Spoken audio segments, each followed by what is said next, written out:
तशीच परिस्थिती पूर्ण कल्याण डोंबिवलीमध्ये आहे महायुतीची.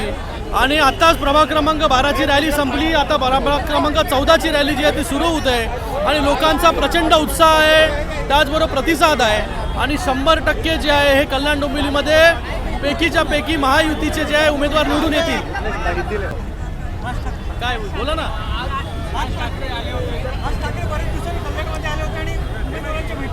त्यांना शुभेच्छा. इलेक्शन चालू आहे तर गाठीभेटी तर घ्यायलाच लागतील, बाहेर निघायला लागेल.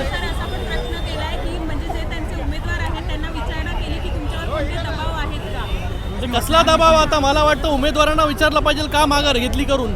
कार्यकर्त्याच्या मागे जे आहे नेत्यांनी उभं राहायला लागतं, तेव्हा जो कार्यकर्ता जो आहे हा पूर्णपणे ताकदीने इलेक्शनमध्ये उभा राहतो. यांचे नेतेच बाहेर कधी पडत नाही तर उमेदवार कसे काय राहतील?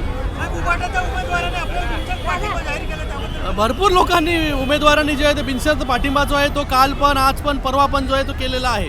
16 तारखेचं चित्र कसं असेल? अरे असाच चित्र दिसेल तुम्हाला सगळीकडे.